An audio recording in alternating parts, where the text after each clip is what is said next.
Welcome everybody to the channel. This is the introduction video. Thank you for tuning in. As you can see, the name of this channel is As a Gig Driver. Now, I want to go over a few things. Me as a gig driver personally, and I'm sure other gig drivers can relate. Your car is your office. It's where you do most of your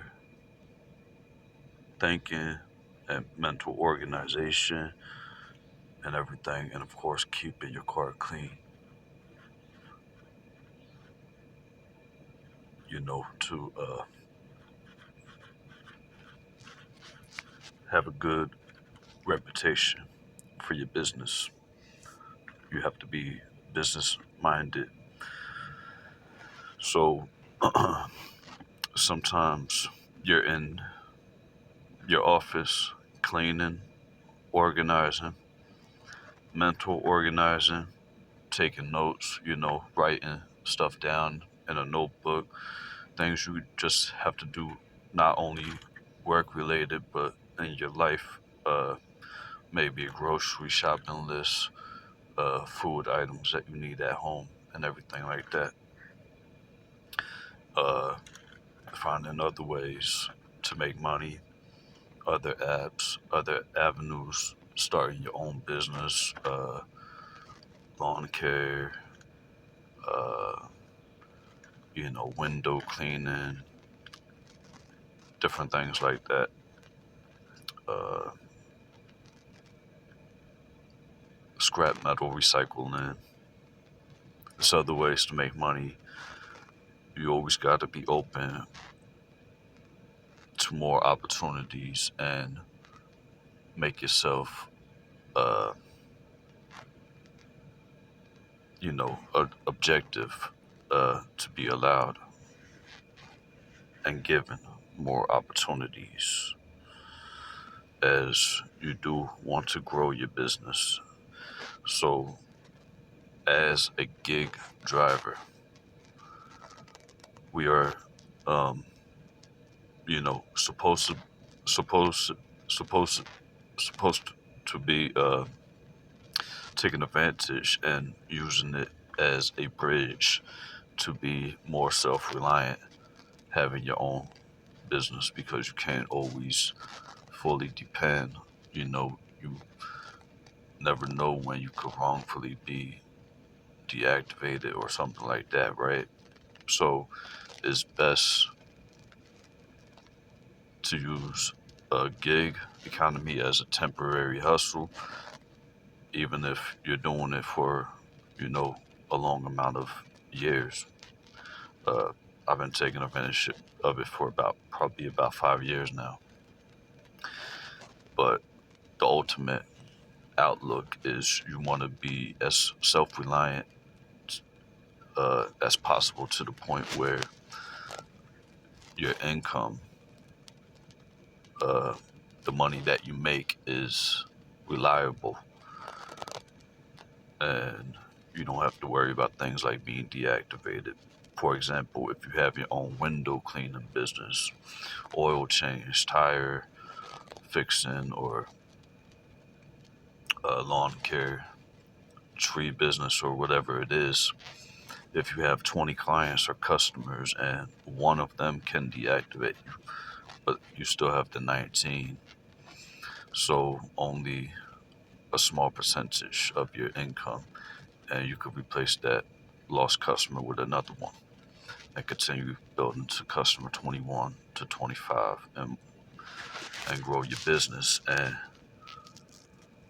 I think that's the way to truly get out of poverty and to be self-sufficient, making your own money with your own customers, establishing a reputation, and also using social media as well for other revenue streams. Like, you guys know, a lot of the gig economy people are also doing YouTube.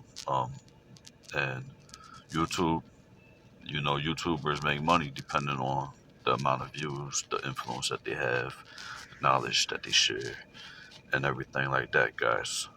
So, yeah, this is my first video on this channel. I welcome everybody and I appreciate everybody. Please help uh, keep the channel strong just by simply hitting the like button and maybe sharing it with other people that you think that might be able to grow from and be a part of this community that I'm starting on this channel called As a Gig Driver.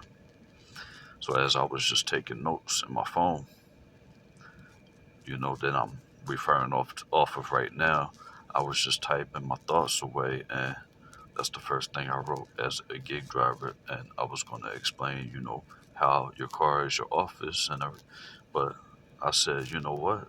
That is actually a good name, and I bet probably no other YouTuber has that name, as a gig driver, because on this channel we're going to be talking about what you got to go through as a gig driver, like maybe a little bit of road rage, people are impatient, people don't know how to drive, different things like that.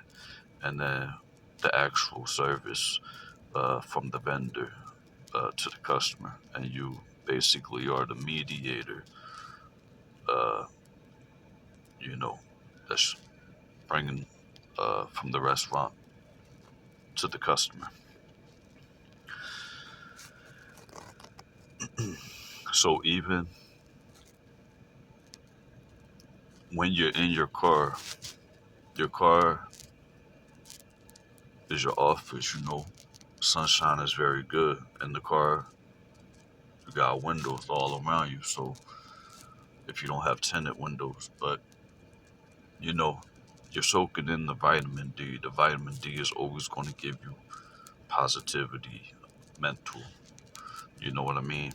It's very good and everything like that to have you mentally motivated to, and just by being in your car, simply rather than being in your house or laying in bed or whatever, just by being in your car, it's just one step closer to you um, being able, to think you have enough time to hit that accept button if you have a good offer come up, and then hit that gas pedal. So if you're already in your office, it is what it is. You get a business proposal or offer, and if it's to your liking, as a smart business person that's out here to make money and not lose money, you're going to accept it, not no trash. Uh, I heard garbage men make good money, but if I'm gonna be a garbage man, I'm gonna be a garbage man to make good money, but not a garbage can for door trash. If you know what I mean when it comes to DoorDash, and DoorDash and a lot of these apps, they're not as good as they once used to be, and so that just goes right back into not relying and being self-reliant with your own bridges and flows of income. Uh, as long as you are in your office, you are motivated and a step closer to hitting the gas pedal. Now, you do have responsibilities to maintain, repair your mobile office, regular maintenance, gas, tires, etc. So you got to put that into the equation. And it is a plus if you're open-minded to learning, taking the time to learning, watching YouTube, which is free access to knowledge, YouTube tutorials on whatever the problem is that may have happened with the vehicle, uh, and you could get yourself back on the road. You can save your business. As you look at it, this is your business, okay? You can save your business money rather than outsourcing the work to a shop. if you do the work yourself, if you learn how to do the work yourself for free, just off of YouTube tutorials, and maybe it's worth it to buy the necessary tools needed. Um, and that's all the notes I have, guys. Welcome to the channel. I think the first video is long enough. But this video is going to be introduction as a gig driver from a business perspective.